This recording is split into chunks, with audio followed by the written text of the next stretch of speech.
Hey there, I'm Caden Rains and welcome to my basement. Today is the final day of spooky season, and so we're going to look at the king of Halloween himself, Jack Skellington from The Nightmare Before Christmas. Even though it is a Christmas movie he hails from, he himself is a Halloween character, and thus it's very appropriate for me to look at this figure today.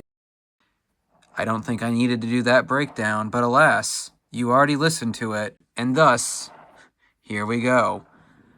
So we're going to unbox him, look at the different parts he comes with, and then put him on the shelf because that's what we do. So let's get to it. All right, so here's Jack, the Pumpkin King, out of his packaging in all his glory, along with most of his accessories.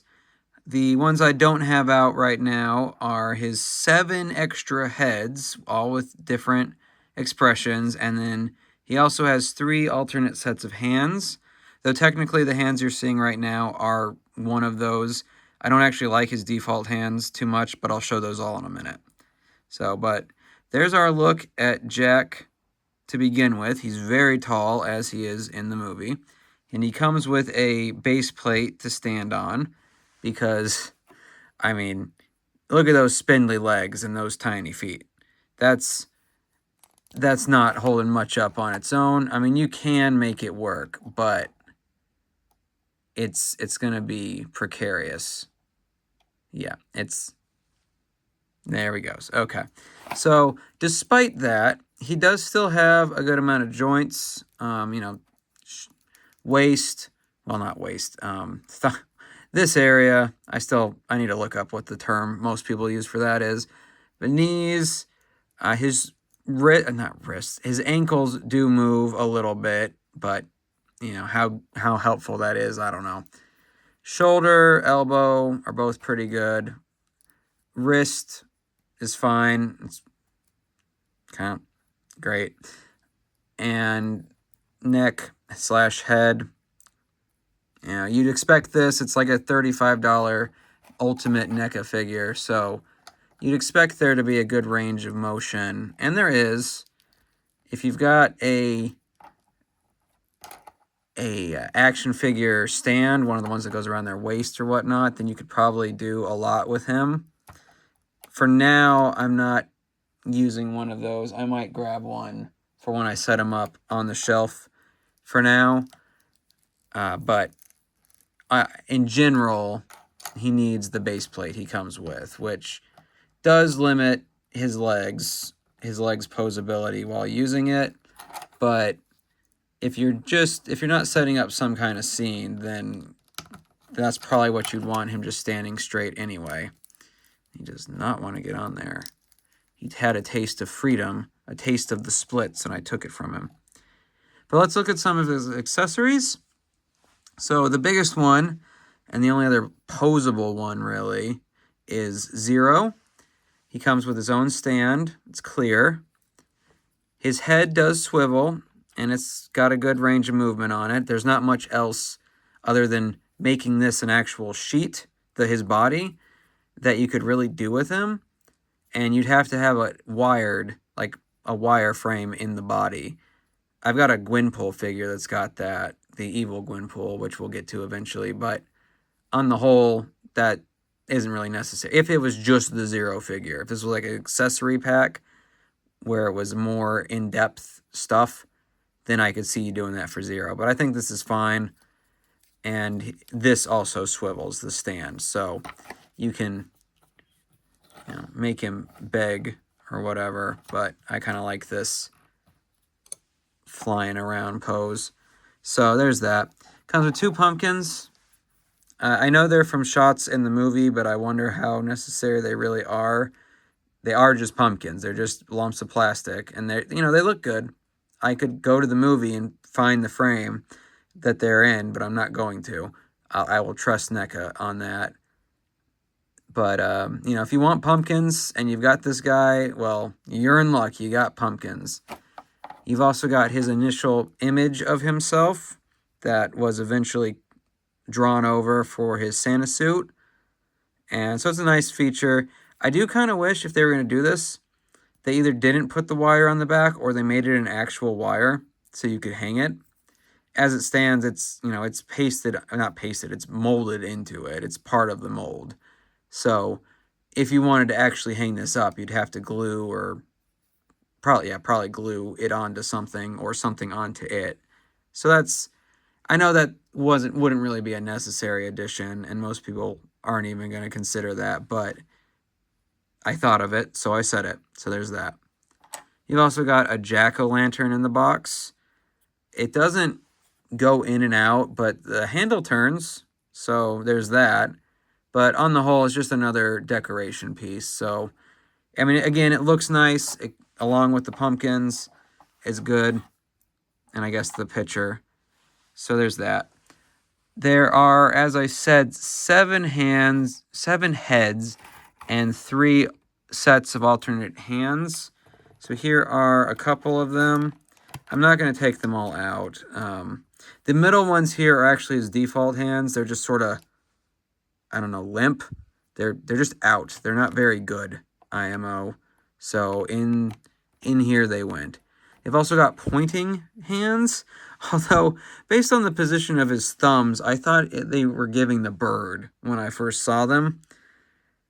And maybe now you see that too, but I don't need him to be pointing at anything right now, so I'm going to leave it. I'll get to his heads in a minute. And then his third are what I'm going to call his holding hands, as opposed to the ones I've put on him, which I think are his scary pose hands, where he's creeping towards something to scare it. So those are his 4 sets of hands that he's got, which is nice. I do wish the default one, what I'm calling the limp hands, were better. I don't think they're a very good, I don't know, look. Anyway, here's 3 of his 7 alternate heads. We've got a worried head, a curious head, and an angry head. I think those are all pretty good, and depending on how you want a display to look, you've got a lot of options just with those. But then we've also got 4 that come in this other piece of plastic that he's put in. There's, move some stuff. No, Jack. Oogie got him. Oh no. All right. This is the downside of not taking everything out of plastic. So we've got a content head, a different kind of, I've called this like apprehensive head, and then I'm going to call this the confident head, but still kind of angry. And then finally, the one I'm actually going to have on display with him is this, where he's like creeping up, about to scare somebody. I think outside of his normal smiling skull face, this is probably my favorite that he comes with. And for the Halloween season, this is what he's going to have. So, and that just, all the heads just sort of pop off and on like his hands do. It always kind of scares me when I do something like this with an action figure, even when I know they're built to do it this way. But it's just one of those worrisome things. I spent 30-some bucks on him.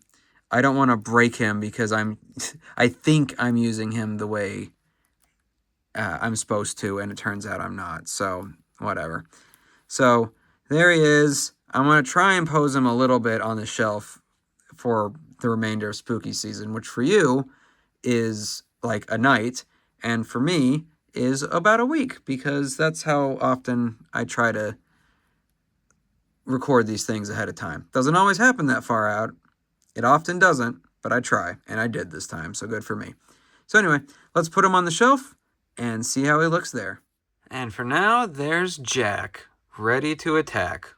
And by attack, I mean scare, because that's how he shows he cares. Because in this town of Halloween, we're not mean. This is a bunch of references to the movie that I'm poorly quoting, so I'm sorry. But I did grab one of these stands I have so I could get him slightly more dynamic. I'm sure I could do a better job, but in fact, let's just raise this arm a tiny bit. Something like that. Like I said earlier, in a previous video, that coffin acts as a good stand while still being a coffin. And I moved the other Mimikyu down there. So there's my little Halloween display.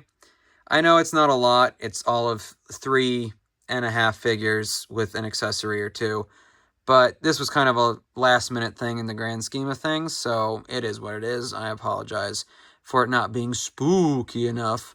Maybe next year I'll have some spookier figures to add to the display. But for now, Shaggy's about to get got, whether scared or blood drained or whatever Mimikyus do, snuggle.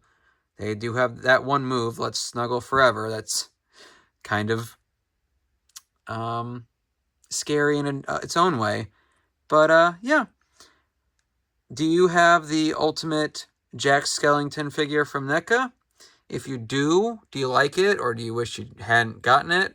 And if you don't, do you want it? Do you feel like it'd be a good spooky season figure to have, or a good holiday season, as in what happens after spooky season, i.e. Christmas and the like, which is what his movie is. I don't care what you say. It's a Christmas movie. So anyway, let me know down below your feeling on my display, the Jack Skellington figure, or anything else that comes to mind. And I will see you in the next one. I hope you had a good time in my basement today. Talk to you later. Bye.